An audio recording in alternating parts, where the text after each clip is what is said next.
Cassette 2, Sub 2. Test 4. You will hear a number of different recordings, and you will have to answer questions on what you hear. There will be time for you to read the instructions and questions, and you will have a chance to check your work. All the recordings will be played once only.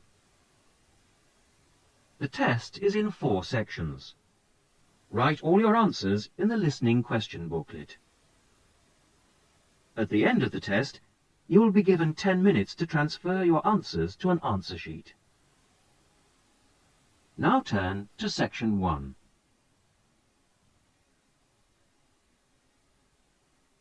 Section 1.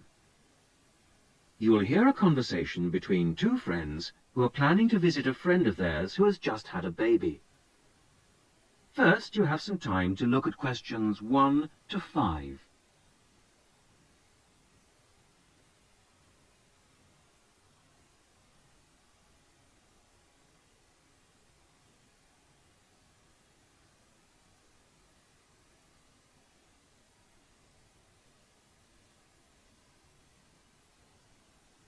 You will see that there is an example which has been done for you. On this occasion only, the conversation relating to this will be played first. John, I've just had some good news. Susan has had her baby. Do you know when she had it? Yesterday, the 10th of August. Oh, my father was born on August the 10th. The baby was born on the 10th of August. So, the 10th of August has been written on the form. Now we shall begin. You should answer the questions as you listen, because you will not hear the recording a second time. Listen carefully to the first part of the conversation and answer questions 1 to 5. John, I've just had some good news. Susan has had her baby. Do you know when she had it? Yesterday, the 10th of August. Oh, my father was born on August the 10th. Give me the details and I'll make a note for everyone at work. Okay.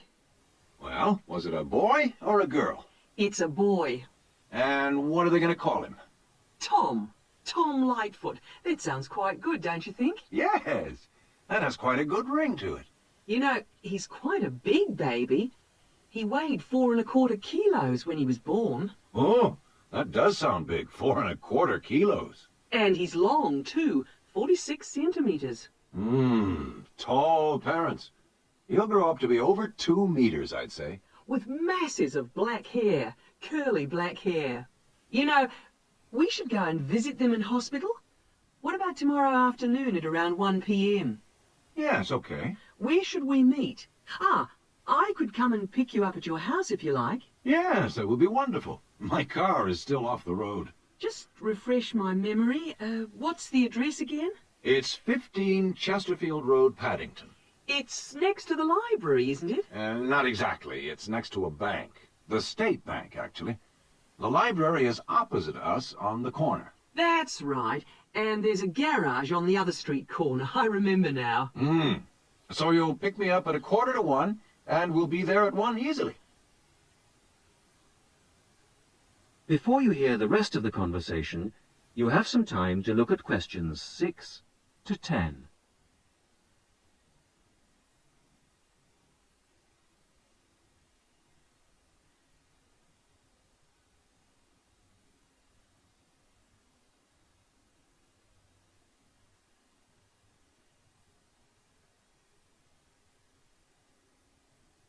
Now listen and answer questions 6 to 10.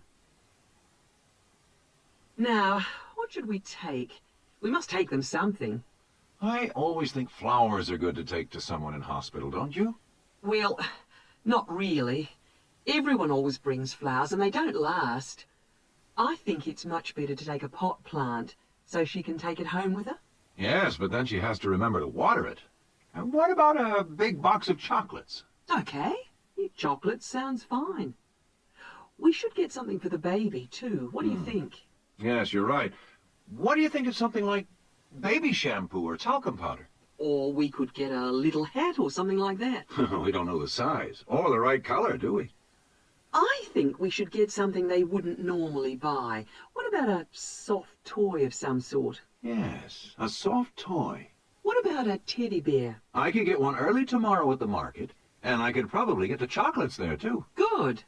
So you'll pick me up at 1:45 at my place, and I'll make sure that I've got the presents. You must remember how much you paid for the gifts, so I can pay you back for half. If they're going to be from both of us, I would like to go shares. Okay. I'd say the chocolates would be about $15 for something nice and not too small, and the toy would be around $35 or so, I think. Good, that'll be fine. About $25 each then. Good. I'll pick you up then on Sunday at 12:45. Okay. See you then. Bye. That is the end of section 1. You will now have half a minute to check your answers.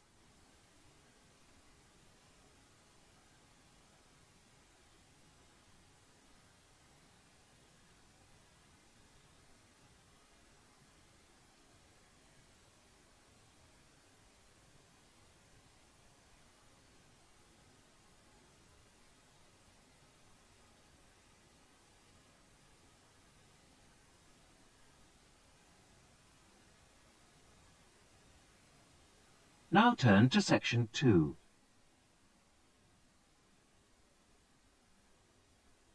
Section 2.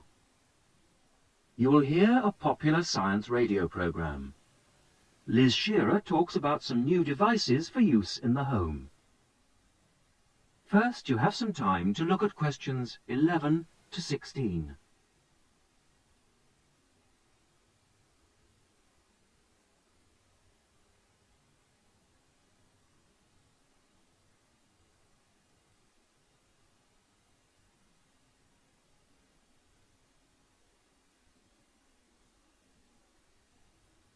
Now listen carefully to the radio program and answer questions 11 to 16. Good evening. Tonight's show comes to you from the Good Home exhibition in Duke's Court, where we've been trying out some of the latest gadgets on show here and getting our resident expert, Liz Shearer, to tell us which ones are worth buying and which will die a death. Well, hello. Yes, John, I've been investigating 4 new household gadgets and sorting out the advantages and disadvantages, and then really deciding what are must-buys, what are maybe-buys, and what are never-buys. Let's start with this vacuum flask for keeping drinks hot. Well, I felt this had quite a lot going for it. Most of all is the fact that it contains no glass and is therefore unbreakable to all intents and purposes. It's made of stainless steel, which is guaranteed for 20 years. Hope that's long enough. And it's true what the manufacturer claims, that it does maintain heat for 18 hours. So that's pretty good. On the downside, it really works out to be quite expensive, and much more surprisingly, it unfortunately leaves a strange taste, you know, when you've drunk from it. So all in all, my recommendation would be, it's got plenty of advantages, but it is rather expensive, so I'd say you should maybe buy it. Moving on to a natty little device, the whistle key holder. Basically, this is where you whistle, and the key holder gives off a high-pitched noise and flashes light, so you can find it. One advantage of this model is that it also has a small light. You press the button, and this means you can find keyholes easily. I also felt the small size was a real advantage. Now, on the weaker side, I did find the noise unpleasant, which I'm sure the designers could have done something about. And I found that it didn't work through metal, so it's mainly useful for finding in coat pockets, cushions, etc. But taken as a whole, I thought it was a masterpiece of design and would highly recommend it. Now you have some time to look at questions 17 to 20.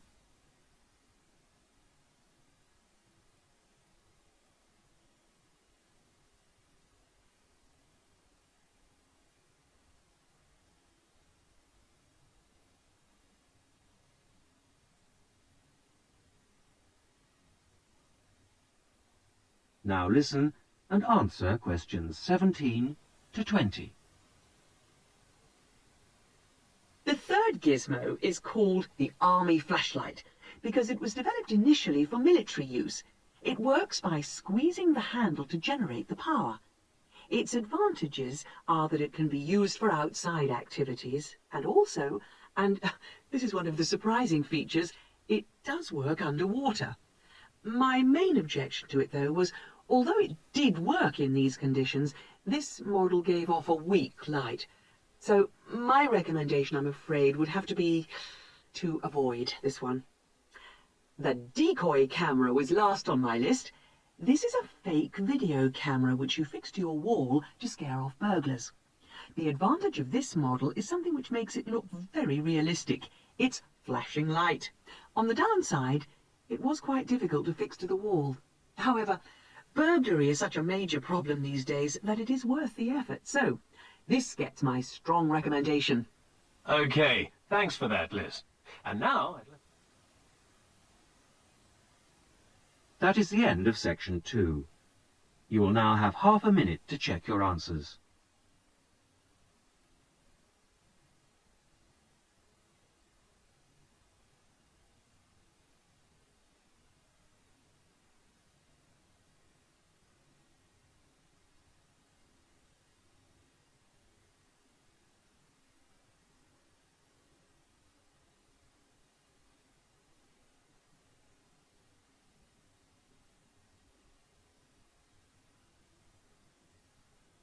Now turn to section 3.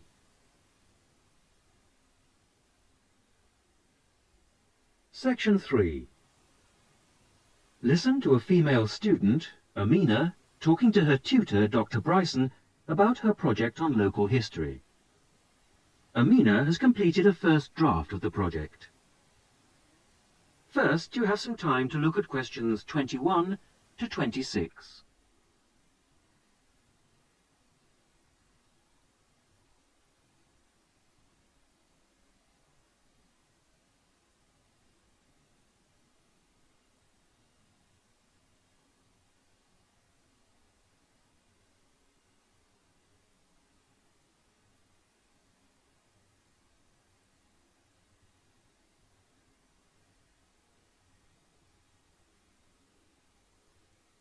Now listen carefully to the first part of the discussion and answer questions 21 to 26. Well, Amina, thanks for letting me have your draft in such good time. Oh, that's all right. I was just very anxious to hear what you think of it. You can see that I decided to change the topic. I had been interested in looking at Bering's factory. Oh, I think the hospital was a much better choice. In fact, well, I have to say that I thought it was good. Oh. There's still lots of work to be done. Oh, yes, of course. But there's plenty of good ideas. It opens well, and the first chapter is fine, but the middle section really stood out for me. Most interesting. That's amazing, because I really didn't find it a bit easy to write. How long did you work on the whole thing? Well, I spent about 2 or 3 weeks reading and doing general research, and then I dashed the writing off very quickly. So about 4 weeks in all. Well, that's about par for the course. You got a while yet to make the changes. Oh, right. No problem. Right. Let's have a look at my notes here. Okay, starting with section headings. So the broad divisions are good, but you'll have to redo the actual headings. I've made some suggestions in the margins. Okay, thanks. Now, this information on local housing. I can see why you put it there, but it really isn't relevant to the approach you've taken. I think I see what you mean. Oh, what did I say about the interviews? Oh, I worked very hard on those. I really thought they were valuable. Oh, they are, Amina, but they're very complex and rather unclear at the moment. You're going to have to spend a bit of time making the data a lot clearer. Okay, as long as I don't have to remove them altogether. No, don't worry. What about the chronology, the list of dates? I wasn't sure whether I should rewrite those. My advice on that is to take them out. I feel it makes the whole piece appear too simplistic. Okay, if it'll help. Now you have some time to look at questions 27 to 30.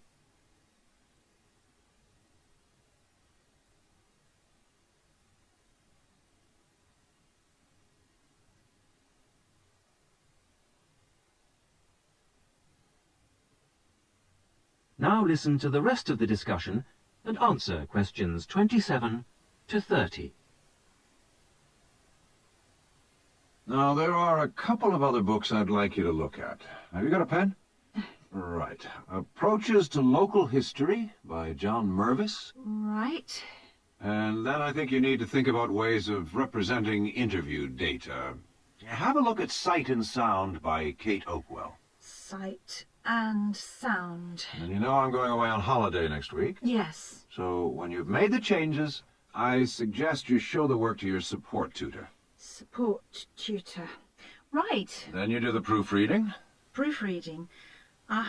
When by, do you think? I'd aim for the 29th of June. And after that, you should get it laser printed. But be careful, because the computer center closes on the 10th of July. And then I hand it in to... Oh, the faculty office, as usual. Okay, that's fine. I think I'm all set now. Thanks very much for all your help. A pleasure. See you when I get back. Yep. Thanks, Dr. Bryson. Bye. Bye.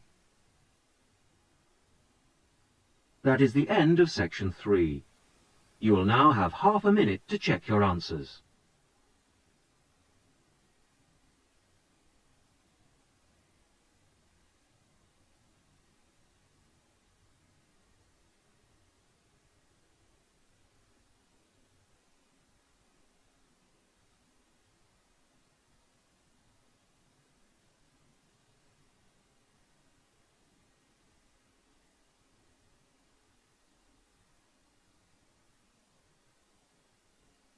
Now turn to section 4.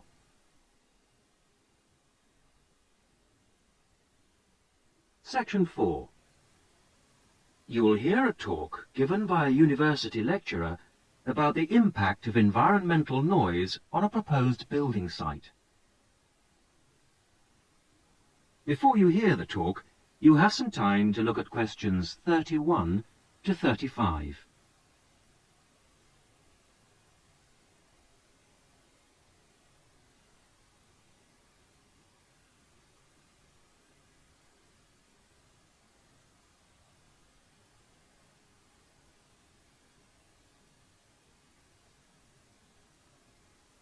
Now listen carefully to the first part of the talk and answer questions 31 to 35. Good afternoon. I'm Paula Bundle, and I am giving you the lectures on environmental noise this term. Today, we're going to look into the effects of noise on a planned housing estate in a particularly difficult part of the new Manchester Park area. This site is not as bad as some I have researched in the past. The Blacktown Airport is closed from 6 p.m. to 7 a.m, and this is a great advantage to the site. The only noise after dark is from the highway, and the traffic is somewhat reduced between 7:30 p.m. and 5:30 a.m. So the people most affected by the noise will be, I expect, housewives. By the time most of the students and workers have arrived back home in the evening during the week, the noise will have abated to a fairly large extent. The weekends are still a problem, of course, but the traffic is certainly reduced on Saturdays to a large extent, and even more so on Sundays. Of course, modifications to houses will be necessary at a site like this, and they come at a significant cost to the developer and home buyer. The modifications I'm about to outline will add about $25,000 to the price of a newly built house. That will still mean a cheaper house than in a less noisy and more desirable area. A bit of background would not go astray. I understand that you are all familiar with the proposed development site at Manchester Park. It's a particularly difficult one in terms of noise, with the highway along the eastern perimeter and the Blacktown Airport not 3 kilometres away to the north. Of course, those nearest the highway will be the worst hit, with heavy traffic noise as well as the noise from the light planes overhead. As you all know, the normal noise threshold for private housing is 55 decibels. At this site, the levels have been recorded as high as 67 decibels. Before the talk continues, you have some time to look at questions 36 to 40.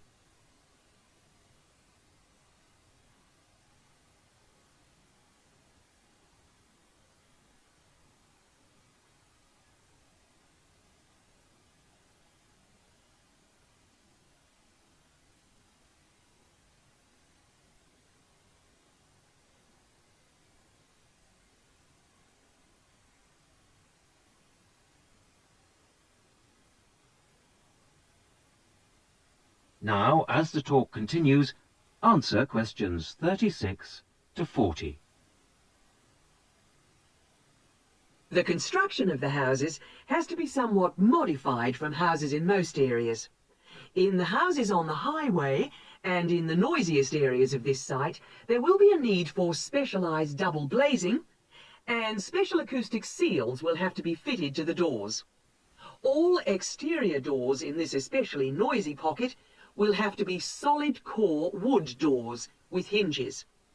Every house built on this site, not just those adjacent to the highway or nearest to the airport, will require high-density insulation materials in the roof. Not only will all the roofs need insulating, the exterior walls will be required to be double brick. All ceilings will require double-thickness plasterboard to be used in the construction. In the noisiest areas, mechanical ventilation will have to be installed in the exterior walls. In those areas with sealed windows, it will be necessary to fit fans with absorbers to cut out the noise in those particular houses. Air conditioning units could also be fitted in the ceilings of such houses, but this is substantially more expensive than fans and may not be needed on this site. Coming back now to the double glazing I mentioned before, specialised double glazing requires a larger air gap between the inner and outer glass than normal double glazing. The gap must be at least 7 centimetres. The thickness of the glass is also a factor, 8 millimetres on the outside and 6 on the inside pane. It's essential that the glass be thicker on the outside than on the inside, and that the gap between the panes of glass be a minimum of 7 centimetres. Obviously, the noise factor will have to be taken into consideration with the layout of the houses. Living areas will have to be designed at the back of the houses, away from the highway. Bedrooms and living rooms will have to be built towards the back. And for those houses closest to the highway, 2 layers of plasterboard will be needed for the interior bedroom walls. Those rooms constructed at the front of the houses should be garages, laundries, kitchens, bathrooms and dining rooms. I have come to the conclusion that this development should go ahead, but with various acoustic modifications according to the position of the block in relation to the highway and intersection. That is the end of section 4. You will now have half a minute to check your answers.